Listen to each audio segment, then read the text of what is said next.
Oxente, meu povo, chegando aqui para mais uma prosa, né? Puxando um banquinho mental aí para a gente ficar à vontade. Hoje a nossa explicação vai ser arretada demais, viu? A gente vai dar um mergulho naquelas ideias que fazem a gente repensar muita coisa. Sabe aquela alegria, mas aquela alegria verdadeira mesmo que a gente encontra na simplicidade da vida? Pois é, o tema de hoje é sobre isso. Quando menos é, na verdade, muito mais. E aí a gente logo bate de frente com aquela pergunta de R$ 1 milhão. O que é que realmente importa nessa vida? Essa é daquelas questões filosóficas profundas que fazem a gente parar tudo, coçar a cabeça e pensar. Será que é o dinheiro sobrando na conta? Será que é ter aquele carro do ano na garagem? A verdade é que a gente passa tanto, mas tanto tempo correndo atrás do vento nessa pressa maluca do dia a dia, que acaba esquecendo de olhar para o que já está ali, bem nas nossas mãos. Então vamos destrinchar isso juntos, com bastante calma. Para a gente entender bem direitinho como isso funciona na prática, vale a pena puxar da memória um causo daquelas viagens de Réveillon decididas assim, nos 45 do segundo tempo. Imaginem a cena. Uma turma grande de amigos alugou uma casa de última hora, totalmente no escuro, sem quase nenhuma referência ou pesquisa antes. E bom, como a gente bem sabe, quando a pessoa confia só na sorte, de vez em quando ela prega uma daquelas peças. Eita, que quando o pessoal chegou lá no bendito lugar, a realidade bateu forte. O cenário não era nem um pouco animador. Primeiro, a casa era pequena demais para o tamanho do grupo. Segundo, as condições de higiene, olha, deixavam muito a desejar. E para completar o pacote, manutenção era uma palavra que os donos claramente não conheciam há anos. O clima pesou na mesma hora, né? A frustração tomou conta da casa inteira, o bico da galera cresceu, teve até começo de bate-boca. A expectativa geral era de um feriado, assim, completamente arruinado. Mas, e é bem aqui que entra o ponto mais surpreendente e brilhante desse nosso caso. No meio daquele auê todo, daquela confusão, tinha uma pessoa no grupo que estava assim, sorrindo de orelha a orelha. A história conta que essa era de longe a pessoa mais feliz de todo aquele lugar. E por quê, minha gente? Porque o essencial estava vivinho da Silva ali. Tinha um teto para proteger do sereno, tinha bebida gelada, comida boa e, claro, a companhia dos amigos. Quando a gente percebe que essas necessidades fundamentais estão garantidas, o resto vira só detalhe. Não faltava literalmente nada para a alegria acontecer. E olha, para provar que essa sabedoria toda de alpendre vem de muito longe, a gente pode puxar um ensinamento do próprio Epicuro, aquele famoso filósofo grego antigo. Na famosa carta dele sobre a felicidade, ele fala muito sobre a tal da autossuficiência. A ideia não é se contentar com um pouco por pura obrigação, mas sim aprender a viver em paz com o pouco caso a fartura falte um dia. E a parte mais bonita é quando ele diz assim: tudo que é natural é fácil, difícil é tudo que é inútil. Pense aí numa verdade bendita. É uma visão extremamente prática para mostrar como a gente mesmo complica a própria vida, correndo atrás de coisas que no fundo não servem para muita coisa. E é exatamente caminhando por aí que a gente chega no coração da nossa explicação de hoje. O nome bonito para isso é frugalidade. E vamos deixar uma coisa bem clara logo de cara. Não tem absolutamente nada a ver com ser miserável ou ficar fazendo apologia à pobreza, viu? De jeito nenhum. A frugalidade é uma escolha muito consciente, deliberada e, acima de tudo, alegre. É olhar para as coisas ao redor e dar valor àquilo que de fato tem valor, sem ficar bitolado na etiqueta de preço ou no tal do status. É simplesmente aprender a viver de um jeito mais simples, só que com uma abundância gigante de espírito, sem aquele aperto no peito de achar que está perdendo alguma novidade.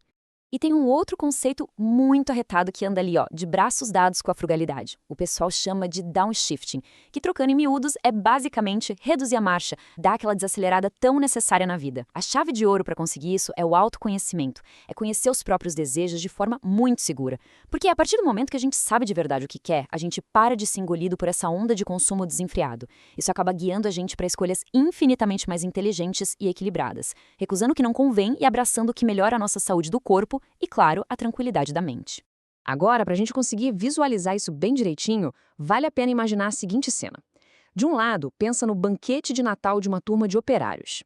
Aquela comida farta, mas simples, muito barulho, piada e uma alegria que simplesmente contagia qualquer um. Do outro lado, um jantar de executivos num restaurante 3 estrelas Michelin. O puro suco do requinte. O contraste visual é gritante, não é? A gente consegue perceber uma felicidade visível, muito sincera e vibrante no primeiro grupo, mesmo sem nenhum luxo. Já aquele ambiente chique dos executivos, muitas vezes acaba se revelando mais frio, meio estéril, apesar de todo o dinheiro investido ali. É como dizem, a verdadeira alegria não pede licença para talheres de prata. E o que tudo isso revela sobre a engenharia da nossa própria cabeça é fascinante demais. O ser humano tem uma tendência danada de sentir as emoções com muito, mas muito mais força quando rola aquele desconforto ou sofrimento causado pela falta de algo. A verdade é que a gente sofre pela ilusão daquilo que não tem. Mas o grande pulo do gato é, quando a gente faz um exame cuidadoso dos nossos valores, a gente logo percebe que não precisa de quase nada daquilo. E ao eliminar essa ilusão da falta da nossa mente, as emoções negativas e aquelas perturbações todas da alma simplesmente evaporam, somem no ar. Trazendo essa sabedoria para o nosso dia a dia, principalmente nos momentos de festa. Brindar a virada de um ano novo com uma taça daquela cidra bem simples proporciona rigorosamente o mesmo prazer que tomar a bebida mais cara e refinada do mundo. E sabe qual é o único ingrediente capaz de igualar essas duas coisas? A sabedoria. É a sabedoria de conseguir reconhecer o valor real da ocasião, o valor de um abraço apertado, do momento que está sendo vivido em boa companhia. Isso apaga qualquer dorzinha inventada pela ausência de um luxo que, no fim das contas, é totalmente dispensável. Então, a grande questão é como é que a gente transforma isso em prática?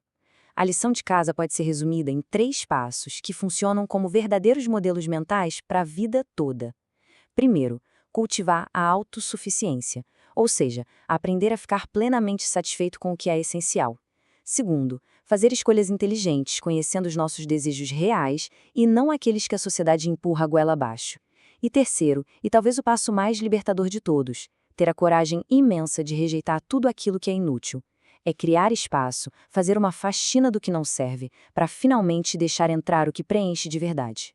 E olha, aqui a gente alcança o ápice dessa nossa explicação. A grande sacada, daquelas para anotar num caderninho e levar para a vida toda, é a seguinte: não se trata de renunciar o ter, mas sim de privilegiar o sentir. É muito forte isso. Ninguém aqui está falando para fazer voto de pobreza ou parar de sonhar e conquistar coisas legais, viu? O grande segredo está apenas em onde a gente deposita a nossa energia e as nossas prioridades. A verdadeira riqueza da nossa existência está em valorizar a experiência, a conexão com as pessoas e a emoção de cada instante, colocando o sentir muitos passos à frente da simples vontade de possuir coisas. E com essa reflexão potente, fica uma pergunta para ficar martelando no juízo de todo mundo hoje. Nessa nossa caminhada, nós estamos realmente sentindo e vivendo os nossos momentos? Ou estamos só gastando o nosso precioso tempo para colecionar um monte de coisas numa prateleira? Fica aí o convite para a gente pensar nisso com bastante carinho. E olhe, para quem teve o coração aquecido por essa nossa prosa de hoje, não tem por que se acanhar. A dica é curtir o conteúdo, compartilhar bastante com a família e se inscrever no nosso canal para a gente ter muito mais explicações arretadas como essa. Um abraço bem apertado para todo mundo e até a próxima!